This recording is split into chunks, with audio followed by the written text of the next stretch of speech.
باب فی الامر بالمحافظۃ علی السنۃ وآدابها، سنت اور آداب سنت پر محافظت کے حکم کا بیان۔ آپ صلی اللہ علیہ وسلم کے طریقوں کو سنت کہا جاتا ہے، اور اللہ پاک نے حکم فرمایا ہے کہ حضور کی سنتوں کو زندگی میں لے کر آؤ۔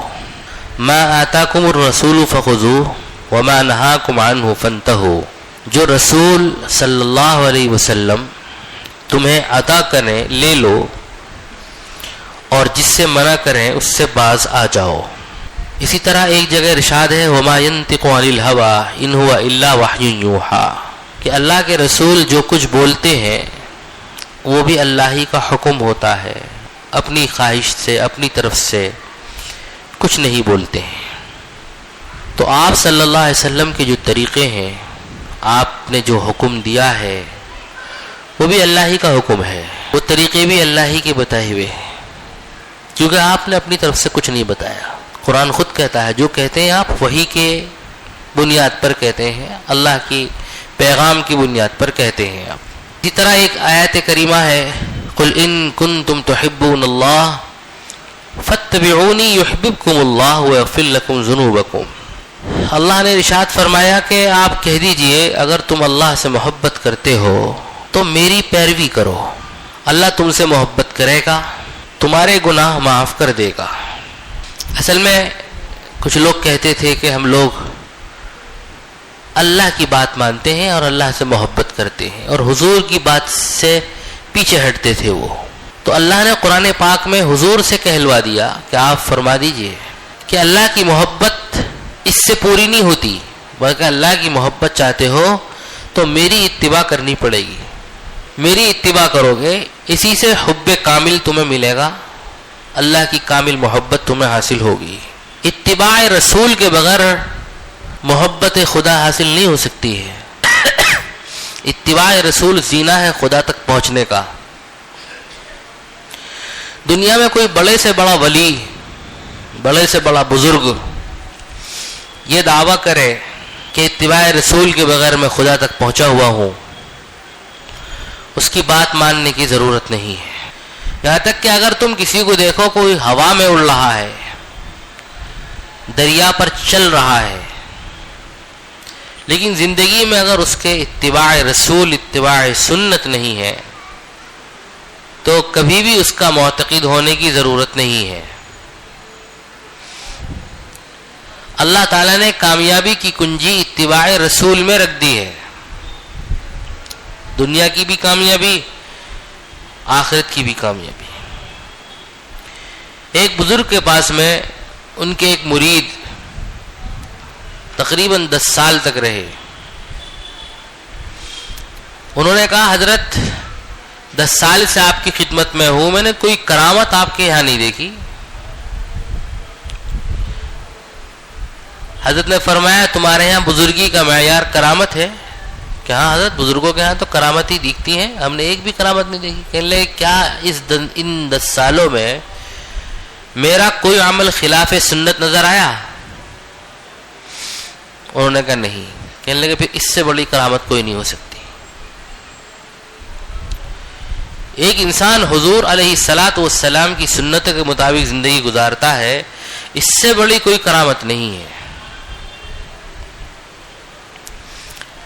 حضرت مجدد الفسانی رحمۃ اللہ علیہ کے پاس میں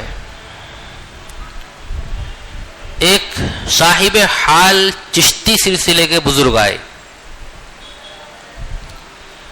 اور آنے کے بعد انہوں نے درخواست کی کہ حضرت میں چاہتا ہوں کہ آپ میرے احوال پر توجہ فرمائیں، میرے باطن میرے قلب کی طرف دیکھیں، اس پر توجہ ڈالیں۔ بزرگوں کے ہاں ایک چیز ہوتی ہے توجہ ڈالنا، دل کے خیالات کو کسی کے دل کی طرف متوجہ کر دیتے ہیں، ڈال دیتے ہیں، تو ان کے دل کے اندر جو نورانیت ہوتی ہے ذکر کی برکت سے، اس نورانیت کے اثرات سامنے والے کے دل پر ظاہر ہوتے ہیں۔ نقشبندیوں کے ہاں خاص طور پر یہ توجہات کا سلسلہ بہت ہوتا ہے۔ ان کے ہاں تو جو ذکر کرایا جاتا ہے مراقبہ وغیرہ، تو اس کے اندر بھی شیخ بیٹھ کر توجہات ڈالتے ہیں۔ وہ کہتے ہیں کہ آپ گردن نیچی کر لیں، قلب کی طرف دیکھیں اور یہ خیال کریں کہ ہمارا قلب شیخ کے قلب سے ملا ہوا ہے. شیخ بیٹھ کر اپنے دل کے خیالات ان کے دل پر ڈالتا ہے، دل سے دیکھتا ہے، دل کی توجہ، تو اس کے اثرات ظاہر ہوتے ہیں. اس کے اثرات کے ظاہر ہونے میں ایک یہ بھی ہے کہ قلب جاری ہو جاتا ہے. قلب کے جاری ہونے کا مطلب یہ ہے کہ قلب کی دھڑکن اب ذکر الہی میں مشغول ہو جاتی ہے اور انسان کو اپنی دھڑکن اللہ اللہ کرتے ہوئے محسوس ہوتی ہے. اللہ اللہ اللہ اللہ.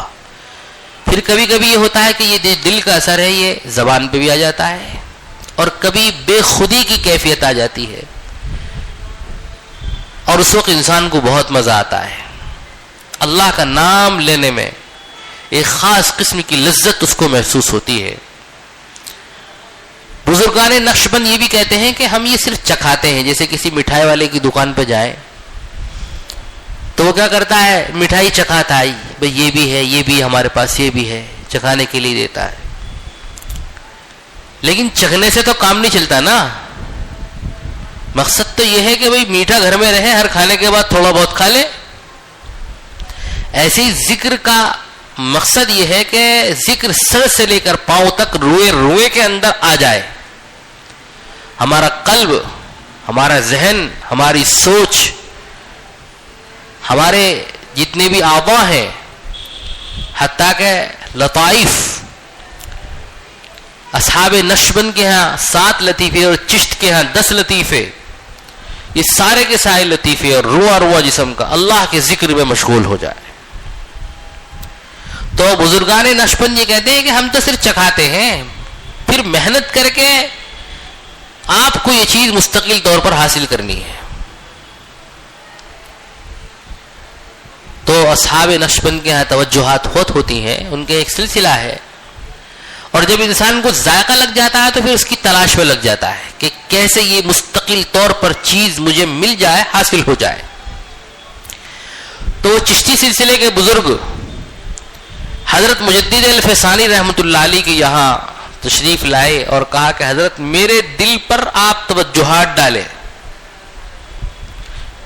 حضرت نے فرمایا بھائی توجہات کے چکر میں نہیں پڑتا، میرے یہاں تو اصل یہ ہے کہ انسان سنتوں پر پابندی کرنے والا ہو جائے، سنتوں کی پابندی کرنے والا، شریعت کی اتباع اس کی زندگی میں آ جائے، سنت رسول کی اتباع اس کی زندگی میں آ جائے. میرے ہاں اصل چیز یہی ہے. انہوں نے کہا کہ آپ کی جو پیر صاحب تھے حضرت خواجہ باقی باللہ رحمۃ اللہ علیہ نقشبندی، میں ان کی خدمت میں حاضر ہویا کرتا تھا، وہ بھی میرے اوپر توجہات ڈالتے تھے. آپ انکار فرما رہے؟ حضرت نے فرمایا کہ ہاں وہ بڑے تھے، بڑوں کی بڑی باتیں ہوتی ہیں، بڑے تھے، بڑوں کی بڑی باتیں ہوتی ہیں، لیکن میرے یہاں تو اسی بات کی تعلیم دی جاتی ہے کہ زندگی سنتوں پر لے کر آؤ، حضور کے طریقوں پر لے کر آؤ، شریعت میں ڈھال لو، ایسی محنت کرو، ایسی محنت کرو کہ طبیعت شریعت بن جائے. یہ کہہ رہی ہے شریعت طبیعت بن جائے، شریعت طبیعت بن جائے. مطلب یہ ہے کہ جو امور طبعیہ ہیں وہ بالکل امور شرعیہ ہیں، وہ ایسے ہو جائیں جیسے کہ امور طبعیہ. انسان کو بھوک کے وقت کھانے کی ضرورت پیش آتی ہے، بے چین ہو جاتا ہے، ایسی اگر کسی شرعی حکم پر عمل نہ ہو تو انسان بے تاب ہو جائے، بے چین ہو جائے. اب سمجھا جائے گا ہاں امور شرعیہ امور طبعیہ بن گئے. حضرت نے سمجھا ہے، ان کی سمجھ میں بات نہیں آئی تو ان کے اوپر ایک حال طاری ہوا، جذب والی کیفیت طاری ہوئی، جس سے وہاں کی جو سرزمین تھی جہاں پر وہ بیٹھے ہوئے تھے اس نے بھی ان کی اس کیفیت کو محسوس کیا اور زمین ہلنے لگی. بزرگوں کے اس قسم کی چیزیں ہوتی ہیں، ان پر ایمان لانا ضروری بھی نہیں ہے، یعنی ہر بزرگ کی ایسی چیز پر ایمان اس پر موقوف نہیں، لیکن کرامات الاولیاء حق، یہ بات صحیح ہے، اولیاء کی کرامات کیا ہے؟ حق ہے. جس طرح سے معجزات رسول حق ہوتے ہیں، اولیاء کی کرامات بھی کیا ہے؟ حق ہے. اور اولیاء کی کرامات ہو یا رسول کے معجزات ہو، وہ اصل میں فعل اللہ ہی کا ہے. اللہ پاک ان کے ہاتھ پر وہ چیز ظاہر کر دیتے ہیں جو عام طور پر ظاہر نہیں ہوتی ہے، خرق عادت اس کو بولتے ہیں. تو ان پر ایک حال طاری ہوا جس سے وہاں کی زمین بھی متاثر ہوئی اور ہلنے لگی. حضرت نے اپنے خادم سے کہا طاقچے سے مسواک اٹھاؤ، اور مسواک لے کر آپ نے زمین پر رکھ دی. اس سے وہ زمین کا ہلنا بند ہو گیا، حرکت ختم ہو گئی. حضرت نے فرمایا سنو حضرت، یہ مسواک سنت ہے اور ہر وضو میں اس کو کرنا سنت ہے. وضو کے شروع میں مسواک کرنا میرے نزدیک یہ جتنے حالات، احوال اور کرامتیں ہیں ان سب سے زیادہ فوقیت رکھتے ہیں، سب سے زیادہ افضل ہے، کیونکہ یہ سنت ہے. پھر حضرت نے آگے بڑھ کر ایک بات ارشاد فرمایا دوپہر کو کھانا کھانے کے بعد تھوڑی دیر آرام کرنا، جو کہ سنت رسول ہے، جس کو قیلولہ بولتے ہیں. یہ قیلولہ رات بھر نفل نماز پڑھنے سے افضل ہے، کیونکہ وہ نفل ہے اور یہ سنت ہے، اور سنت کا درجہ نفل سے بڑا ہوا ہے، اور سنت کا تعلق امور شریعہ سے ہے. تو بہت سی جگہ آپ کو نظر آئے گا، بہت سے پیروں کے یہاں بالخصوص، کہ ان کے یہاں شریعت کا زیادہ خیال نہیں، اتباع سنت کا زیادہ خیال نہیں، نوافل پر بہت زیادہ زور ہے. حالانکہ نوافل کا اتنا حکم نہیں دیا گیا، آپ کو موقع مل رہا تو آپ پڑھیے، اللہ کا قرب حاصل ہوگا. لیکن شریعت کا جو حکم ہے اس پہ تو عمل کرنا ہی کرنا ہے. نماز پڑھنی ہے اور جماعت کے ساتھ پڑھنی ہے. زندگی سنتوں کے مطابق ڈھالنی ہے. اللہ پاک کا حکم ہے قُلْ إِن كُنتُمْ تُحِبُّونَ اللَّهَ فَاتَّبِعُونِي يُحْبِبْكُمُ اللَّهُ. تو اس لیے بزرگوں نے ایک بات کہی ہے کہ اگر کسی کو تم ہواؤں میں اڑتا ہوا دیکھو، پانی پر چلتا ہوا دیکھو، اگر اس کی زندگی میں اتباع سنت نہیں ہے تو اس کے معتقد نہ ہو جانا. وہ راہ راست پر نہیں ہے. راہ راست پر وہی لوگ ہیں جن کی زندگی میں شریعت ہے اور سنتوں کے مطابق ان کی زندگی ہے. ان کی زندگی کے سارے اعمال سنتوں میں ڈھلے ہوئے ہوتے ہیں، وہ لوگ راہ راست پر ہیں. تو یہ آیت کریمہ ہم سب کے لیے بہت بڑا سبق ہے. قُلْ إِن كُنتُمْ تُحِبُّونَ اللَّهَ فَاتَّبِعُونِي يُحْبِبْكُمُ اللَّهُ وَيَغْفِرْ لَكُمْ ذُنُوبَكُمْ. کہہ دو اگر تم محبت کرتے ہو اللہ سے تو میری پیروی کرو، اللہ تم سے محبت کرے گا. حضور کی پیروی کرنے کے دو نقد انعام، اتباع رسول کے دو نقد انعام. پہلا انعام کہ اللہ کی محبت اس بندے کو حاصل ہو جائے گی جس کی زندگی میں اتباع رسول ہے. دوسرا انعام یغفر لکم ذنوبکم، اللہ اس کے سارے گناہوں کو معاف کر دے گا.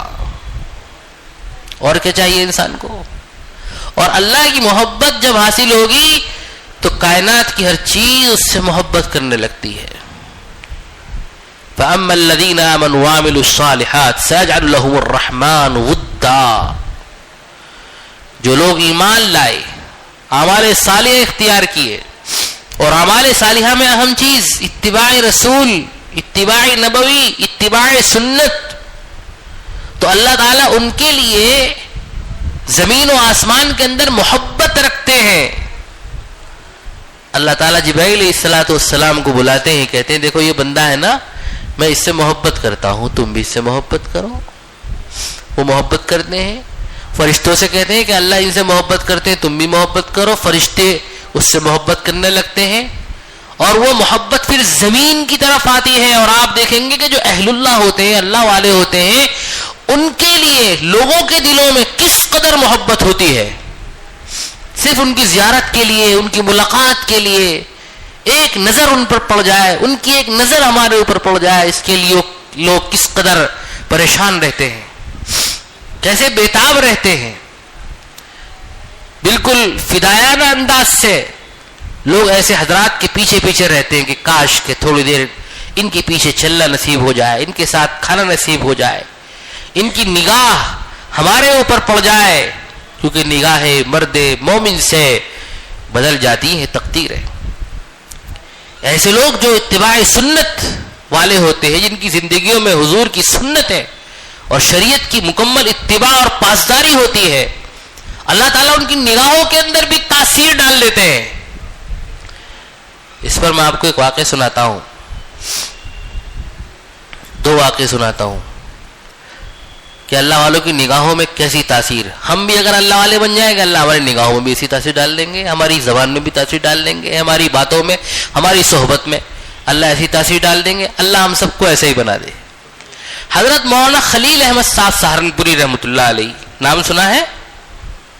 حضرت شیخ الحدیث مولانا زکریا صاحب, جن کی فضائل اعمال ہے, ان کے خاص الخاص استاد, سب سے اہم استاد ان کے, اور ان کے شیخ بھی وہی ہیں, استاد بھی ہیں اور شیخ بھی وہی ہیں. اور حضرت مولانا الیاس صاحب رحمۃ اللہ علیہ بانی تبلیغ, ان کی بھی شیخ مولانا خلیل صاحب ہی ہیں, چچا بھتیجوں کے شیخ ایک ہی ہیں. اور حضرت مولانا خلیل احمد صاحب سہارنپوری خلیفہ ہیں حضرت گنگوہی رحمۃ اللہ علیہ کے. مولانا خلیل احمد صاحب سہارنپوری رحمہ اللہ کے بارے میں ایک واقعہ لکھا ہے کہ ایک مرتبہ آپ کی جو خاص بستی تھی امبیٹا شیخان, وہاں تشریف لے گئے. سہارنپور کے پاس میں ایک گاؤں ہے, وہاں تشریف لے گئے. آپ انصاریان میں سے ہیں, یعنی حضرت ابو ایوب انصاری رضی اللہ تعالیٰ ان کے اولاد میں سے ہیں. انصاری دو طرح کے ہیں. انصاری ایک برادری ہے, وہ برادری بھی ہے جو پہلے بنکر ہوتے تھے یو پی میں, خاص طور پر مشرقی یو پی کے علاقے میں, لکھنؤ کی طرف جو علاقہ ہے اعظم گڑھ مئو وغیرہ کا, انہوں نے بھی اپنا نام انصاری رکھ لیا ہے. لیکن حقیقت میں وہ لوگ جو لاہے اور بنکر لوگ ہوتے ہیں, یعنی کپڑا وغیرہ بنتے ہیں. لیکن ایک انصاری شیوخ ہوتے ہیں. انصاری شیوخ جو ہیں یہ حضرات انصار کی اولاد میں سے ہیں, بالخصوص وہ سلسلہ نسب جو حضرت ابو ایوب انصاری رضی اللہ تعالیٰ عنہ تک پہنچتا ہے. ہمارے بزرگوں میں یہ حضرت مولانا خلیل احمد صاحب سہارنپوری اور حضرت مولانا رشید احمد گنگوہی رحمہ اللہ, یہ حضرات اسی سلسلے سے تعلق رکھتے ہیں, حضرت ابو ایوب انصاری رضی اللہ تعالیٰ عنہ والے سلسلے سے تعلق رکھتے ہیں. حضرت مولانا خلیل احمد صاحب سہارنپوری اپنے گاؤں میں تشریف لے گئے. وہاں پر ایک لڑکے کے بارے میں بتایا گیا کہ وہ بہت ہی لہو و لعب کے اندر مشغول رہتا ہے, گناہوں کے اندر مبتلا ہے, اچھے خاندان کا ہے لیکن بگڑ گیا ہے. اور تھوڑی دیر کے بعد میں وہ لڑکا وہاں سے گزرا. حضرت نے اس کو دیکھا, دیر تک دیکھتے رہے. اس لڑکے کا بھی داڑھی مجھ بھی نہیں آئی تھی پوری. بعض لوگ ایسے ہوتے ہیں جوان تو ہو جاتے ہیں لیکن داڑھی مجھ نظر نہیں آتی ہے. اب ساتھیوں کو بڑا عجیب سا لگا, حضرت کبھی کسی کو نگاہ بھر کے دیکھتے نہیں ہیں اور اس کو نگاہ بھر کے حضرت دیکھ رہے ہیں. حضرت نے دیر تک دیکھا, اس نے بھی دیکھا حضرت کو, اور حضرت نے اس پہ نگاہ گاڑ دی. تھوڑی دیر کے بعد میں وہ چلا گیا. حضرت مسجد میں تشریف لے آئے. آپ کے مریدین, متوسلین, چاہنے والے, شاگردگان آپ کے پاس میں تشریف فرمائے. تھوڑی دیر میں دیکھتے ہیں کہ وہ لڑکا مسجد میں آتا ہے, وضو کرتا ہے اور حضرت کے پاس آ کر کہتا ہے حضرت مجھے بیعت کر لیجئے. حضرت نے کہا جلدی سے ہاتھ بڑھاؤ. جلدی سے ہاتھ بڑھاؤ. ہاتھ بڑھایا, حضرت نے اسی وقت بیعت کیا, بیعت کی کلمات کہے. اس لڑکے نے, بیعت میں کیا ہوتا, توبہ کی جاتی ہے شیخ کے ہاتھ پہ سابقہ گناہوں سے. اس نے توبہ کی, حضرت نے توبہ کروائی. اس کے بعد میں اس لڑکے کی زندگی ایسی پلٹی کہ اب وہ کسی غلط چیز کی طرف دیکھتا ہی نہیں تھا. بس جو ضروری کام ہے وہ انجام دیتا اور باقی اوقات مسجد میں گزارتا, اپنا کام کرتا اور مسجد میں آ جاتا, اور مسجد میں آنے کے بعد قرآن کریم کی تلاوت, ذکر, دعا, اسی میں مشغول رہتا. 1-2 سال تک اس کی حالت ایسی ہی رہی, اور 1-2 سال کے بعد مسجد میں رہتے ہوئے سجدے کی حالت میں اس کا انتقال ہوا ہے. یہ نگاہ مرد مومن سے بدل جاتی ہے تقدیریں. جو نیک لوگ ہوتے ہیں, جن کی زندگیوں میں سنتیں, شریعت کا اتباع ہوتا ہے, اللہ تعالیٰ ان کی نگاہوں کے اندر بھی تاثیر ڈال دیتے ہیں. اسی طریقے کا ایک واقعہ, ایک بزرگ تھے حضرت مولانا حضرت قاری منیر احمد صاحب نقشبندی سلسلے کے بزرگ تھے. میرا بھی ان سے شروع میں تعلق رہا ہے, پھر حضرت کا انتقال ہو گیا 2017 میں. اب میرا اصلاحی تعلق حضرت حاجی شکیل صاحب بمبئی والے پنویل میں, ان سے میرا اصلاحی تعلق ہے. وہ میرے پیر ہے, حضرت سے اجازت بھی حاصل ہے چاروں سلسلوں میں. اور حضرت مولانا منیر صاحب جو بمبئی والے تھے رحمہ اللہ, انتقال ہو گئے, یہاں پہ آتے تھے, حضرت سے بھی اجازت حاصل ہے. تو حضرت قاری منیر صاحب کی ایک بات,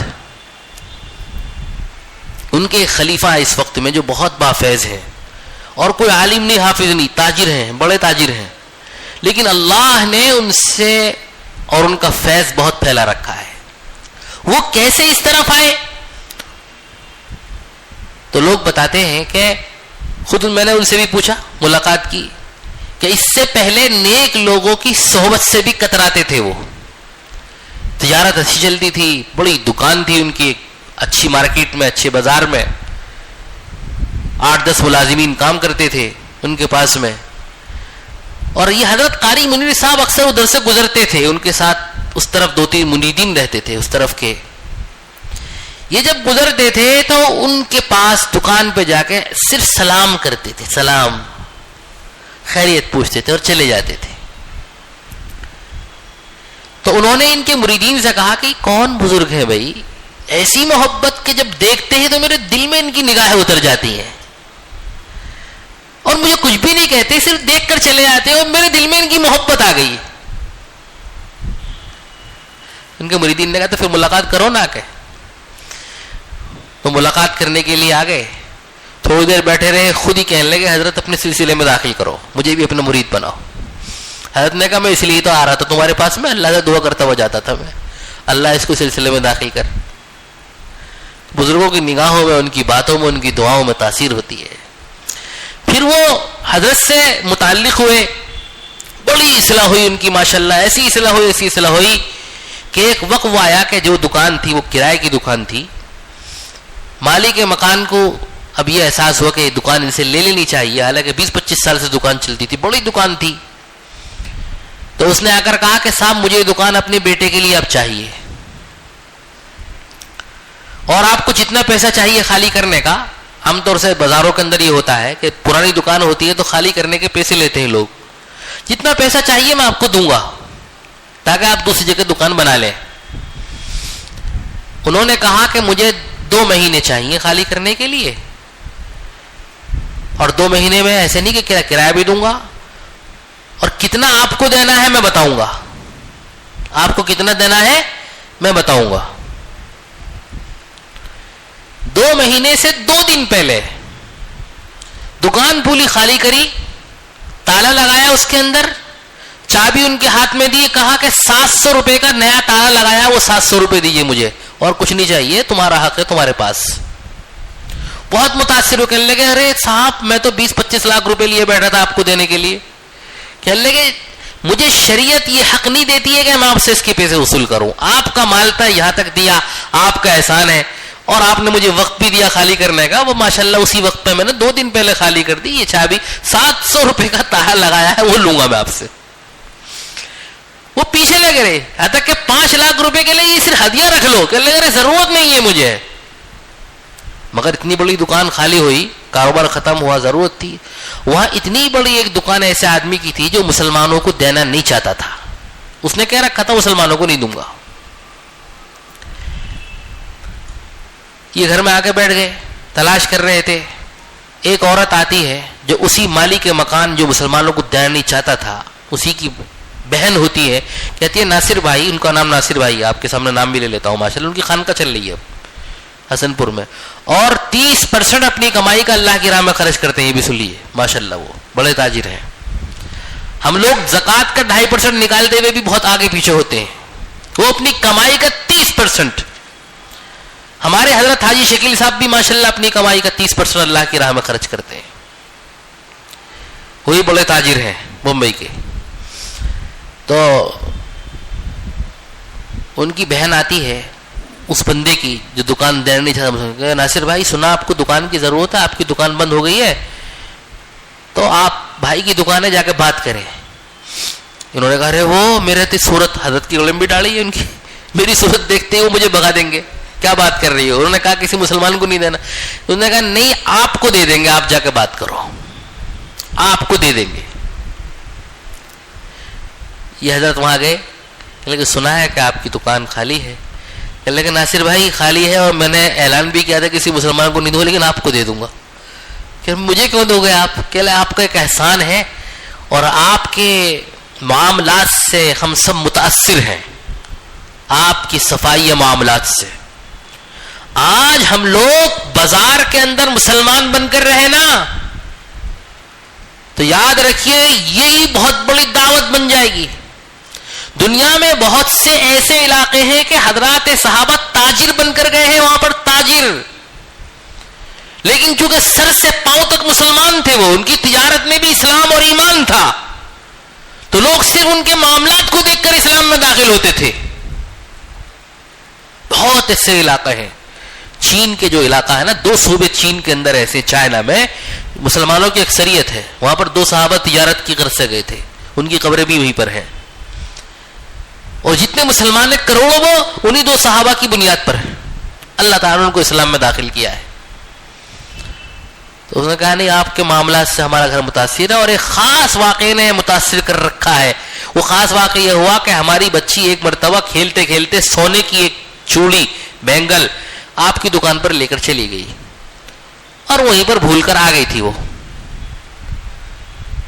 گھر میں تلاش کیا, نہیں ملی, تو یاد آیا گھر والوں کو ہمارے کہ نہیں آپ کی دکان پر گئی تھی بچی.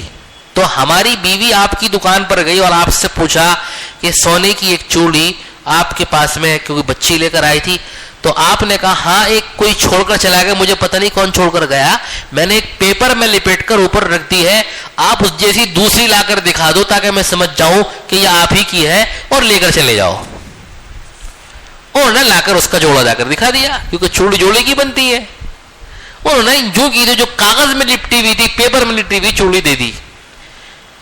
کہنے لگے قیمتی چیز تھی, ہزاروں روپے کی, آپ چاہتے تو غبن بھی کر سکتے تھے, ہمیں کیا پتا تھا, لیکن آپ نے اس کو پیپر میں لپیٹ کے ایسے رکھا تھا گویا آپ نے ہاتھ بھی لگایا اس چیز سے, دوسرے کی چیز ہے وہ.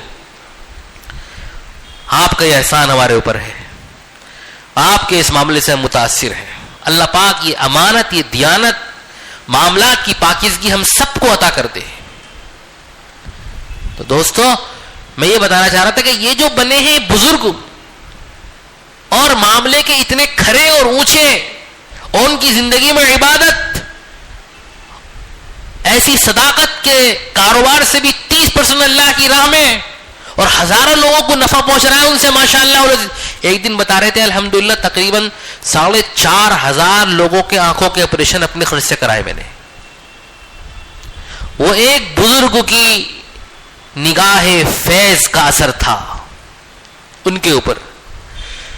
ہم اپنی زندگیوں کے اندر شریعت لے کر آ جائیں, سنتوں کو اتباع لے کر آ جائیں, تو ہماری نگاہوں کے اندر بھی انشاءاللہ وہ اثر ہو جائے گا, ہماری زبان کے اندر بھی وہ اثر ہو جائے گا انشاءاللہ العزیز. اللہ ہم سب کو شریعت کی کامل اتباع نصیب فرمائے. وآخر دعوانا الحمدللہ رب العالمین. الحمدللہ حمدا کثیرا طیبا مبارکا فیہ ربنا آتنا في الدنيا حسنة وفي الآخرة حسنة وقنا عذاب النار وقنا عذاب القبر وقنا عذاب الحشر وقنا فتنة المسيح الدجال. اللهم احسن عاقبتنا في الأمور كلها وأجرنا من خزي الدنيا وعذاب الآخرة. اللهم إنا نسألك الهدى والتقى والعفاف والغنى. اللهم إنا نسألك الصحة والعفة والأمانة وحسن الخلق والرضا بالقدر. اللهم لا تجعل مصيبتنا في ديننا ولا تجعل الدنيا أكبر همنا ولا مبلغ علمنا ولا غاية رغبتنا ولا تسلط علينا من لا يرحمنا. اللهم زدنا ولا تنقصنا. اللهم أكرمنا ولا تهنا. اللهم لا تهتك عنا سترك. اللهم لا تجعلنا من الغافلين. اللهم لا تجعلنا من الغافلين. اللهم لا تجعلنا من الغافلين.